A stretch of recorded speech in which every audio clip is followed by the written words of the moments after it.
At exactly 11 p.m. on September 9th, 2025, from a forward operating base in the Brest region of western Belarus, right on the border with Poland and Ukraine, 19 Shahed 136 loitering munitions lifted off simultaneously. Their mission was bold, to unleash chaos on NATO's largest logistics hub at Rzeszów, a lifeline where fuel depots, ammunition stockpiles, and armored vehicles waited in silence. More than just a warehouse, it was the main gateway for Western weapons flowing into Ukraine. If the swarm succeeded, the damage would not only be measured in flames and wreckage, but in political shockwaves rippling across the alliance. For the Kremlin, the strike was designed as a test and a threat rolled into one. They believed a sudden wave of low-flying drones could break through, proving NATO's shield was porous, perhaps even forcing hesitation in the alliance. Just one UAV slipping past could ignite headlines across the world, undermining NATO's credibility. Moscow thought it was a flawless plan, a lightning raid engineered to expose weakness. But what Russia did not anticipate was how meticulously their move had already been charted. NATO's intelligence web had been watching, tracing the preparations, readying the trap. Over Poland, the silence was deceiving. Patriot PAC-3 batteries scanned the skies, radars turning slowly like predators waiting to strike. F-16 fighters sat armed and fueled at air bases, cockpits glowing in standby. High above, Dutch F-35s rotated patrols while an E-3A AWACS cast its gaze nearly 400 miles, fusing every radar return into a single picture. It was a vast steel web, invisible yet unbreakable, stretched over Poland's skies. And on this night, the trap was set. The drones would not be flying into empty air. They would be walking straight into an ambush NATO had prepared for weeks. Inside an underground command bunker in eastern Poland, the night shift sat locked onto their scopes. Green sweeps circled endlessly, every officer leaning closer, headsets pressed tight. For weeks, intelligence had warned that Russia might probe NATO's defenses with kamikaze drones, but no one expected the moment to arrive so soon.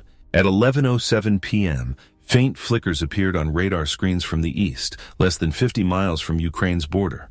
At first, they looked like migrating birds, drifting at low altitude. Then the electromagnetic signature sharpened, distinct, undeniable.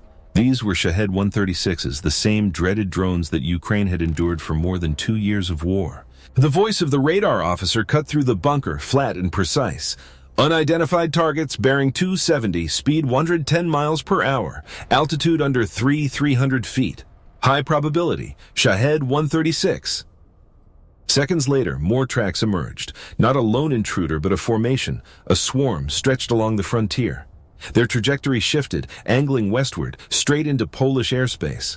On the IFF system, the tally lit up, 19 hostile contacts, closing fast. The bunker grew heavier, air thick with tension. Red warning lights pulsed across the walls, illuminating tense faces. This was no longer a drill. This was the strike on Rzeszów, the lifeline hub that fed Ukraine's war effort.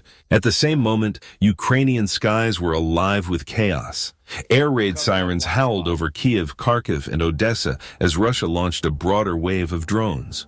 But the anomaly was undeniable. 19 had broken away, veering north, aimed at Poland. The rules of engagement echoed one last time. No fire until they crossed the border.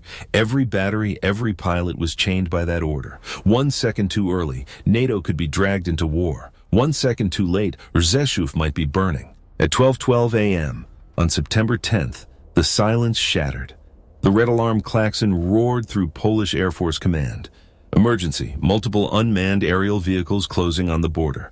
Brigadier General Krzysztof Połek gave the order without hesitation. Activate Patriot batteries, scramble the F-16s, report to NATO at once. From Lublin, Patriot M903 launchers opened their steel jaws. 4 PAC-3 MSE interceptors shot skyward, fire carving into the night. Within seconds, the missiles accelerated to Mach 4, radar guidance locked with surgical precision. 12 seconds later, the first Shahed erupted in a flash, fragments raining down over dark fields. Splash 1, came the cold report. 3 seconds later, another split apart mid-air. Splash 2, 2 more detonations followed in quick succession. 4 down, 15 remained. No cheers filled the bunker, no relief. Officers simply drew lines through red tracks on the glowing screen, their faces unmoved. The Wolfpack was still coming. Above, 4 F-16Cs roared off the runway at Wask Air Base, afterburners tearing open the night sky. Their radars blinked target boxes across the HUD, each pilot's finger poised over the trigger. Fox 3, the first AM-120T AMRA-AM streaked free, climbing before diving on its prey. Seconds later, an orange bloom confirmed another kill. Splash 1! A second pilot followed, double launch. 2 more fireballs lighting the horizon. Splash 2, Splash 3.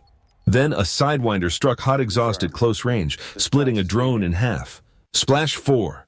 By the time the first wave ended, 8 Shaheeds had been obliterated. 11 remained, angling west toward Rzeszów. The reports came in flat, unbroken, confirmed. 8 eliminated, 11 inbound. The trap had sprung, but the night was far from over. At 12:25 a.m., the swarm pushed deeper into Polish skies, only 38 miles from Rzeszów. Suddenly, the pack split into 2 groups, hugging terrain at barely 1,600 feet, desperate to vanish from radar. But NATO's eyes never blinked. Every red dot streamed across cockpit displays, every move mirrored through the AWACS network and Link 16 data link. High above at 30,000 feet, 2 Dutch F-35A Lightning IIs slid into the fight. Their stealth profiles left them invisible to Russian operators, but their radars and data feeds painted the air with perfect clarity. Pilot 1 clipped his mic. Fox 3. From the belly bay, an AM-120 roared into the night, slamming a drone into an orange fireball seconds later. Pilot 2 answered with a double launch, 2 more AMRAAMs tearing through the swarm. Twin detonations lit the horizon. To conserve long-range shots, 1 F-35 closed in, flipping to its 25mm GAU-22A cannon. A short burst shredded another Shahed, sending it spiraling down in flames. 4 more kills. The tally climbed. 12 destroyed, 7 still alive. But the survivors pressed on, weaving along rivers, skimming treetops, trying to sneak under the shield. From below, Polish F-16s moved in, their HUDs glowing with target boxes. Fox 3. Fox 2. One by one, more drones disintegrated, yet the tension only thickened. Each mile closer meant Rzeszów's lifeline was at greater risk. In the command bunker, the voices stayed cold, mechanical. Confirmed, 12 targets eliminated, 7 remaining. No triumph, only calculation. The Wolfpack had been thinned, but the most dangerous stretch lay ahead. The last gate was Rzeszów itself. By 12:30 a.m., only 7 Shaheeds remained. They streaked low, weaving through valleys and riverbeds, their silhouettes barely above the treetops.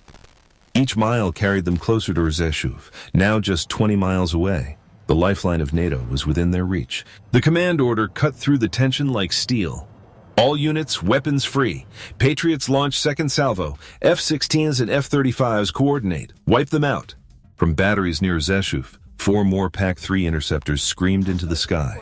Within seconds, 3 drones erupted mid-air, torn apart in incandescent flashes. Splash 1, Splash 2, Splash 3. The surviving 4 pushed forward recklessly, but NATO's hunters were already closing. Above, F-16 pilots locked in. Fox 3. An AMRA-AM lanced ahead, obliterating the lead drone in a burst of fire. A second pilot answered with a Sidewinder, homing on exhaust heat, ripping its target into burning fragments. Splash 4, Splash 5. Miles away, the Dutch F-35s finished the hunt. From stealthy silence, 1 AMRA-AM shot out, shredding the penultimate Shahed. Then, Pilot 2 switched to cannon fire, a short controlled burst cutting the final UAV into glowing wreckage that rained down against the night sky. Splash 6, Splash 7. At 12:31 a.m., radar screens cleared. The red dots vanished. Silence returned to the bunker. 19 targets destroyed, 0 losses. The report came flat, precise. Confirmed, all drones eliminated, no further threats. That night, history had shifted. For the first time, NATO's weapons had spoken directly in the war, decisive, coordinated, and unflinching. What Moscow imagined as a probing strike had ended as burning debris scattered across Polish fields. By 1 o'clock a.m., the official report reached Brussels. The message was short, almost understated. 19 hostile UAVs destroyed, no losses. Yet beneath the numbers lay a turning point.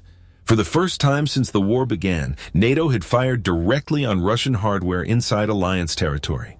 That very night, NATO Secretary General Jens Stoltenberg condemned Moscow's recklessness, declaring that Allied airspace would be defended inch by inch. In Warsaw, Prime Minister Donald Tusk's words carried a heavier edge. 19 UAVs violated our skies in one night, and we shot them all down. This was no accident, no coincidence. Poland invoked Article 4 of the NATO treaty, forcing the alliance into emergency consultations. By dawn, 30 nations gathered in Brussels, faces drawn with gravity. The United States pledged more Patriot batteries and F-15Es for Poland. Germany committed Eurofighter Typhoons and mobile radar. Britain, the Netherlands, Italy, and Norway all rotated additional F-35s and short-range defenses. Within 48 hours, NATO's eastern frontier bristled with the densest wall of air defense Europe had seen in decades. Ukraine seized the moment. President Zelensky addressed his nation. Last night, NATO did what Ukraine must do every night, shoot down Russian drones. This proves we are not alone. The applause thundered across Kiev, echoing the sense that the war's balance had shifted, even if subtly. In Moscow, officials scrambled. The defense ministry claimed the drones had strayed, jammed off course. Few believed it. European media mocked the excuse. 19 drones all drifting by chance straight into Poland. Too expensive a coincidence, one headline sneered. What the Kremlin had framed as a low-cost test ended in failure, their Shaheds reduced to flaming wreckage. Russia had miscalculated, Poland had waited, NATO had answered. And as the last fragments of metal cooled in Polish fields, one truth blazed clear. The alliance was no longer watching from the sidelines. It was now part of the fight.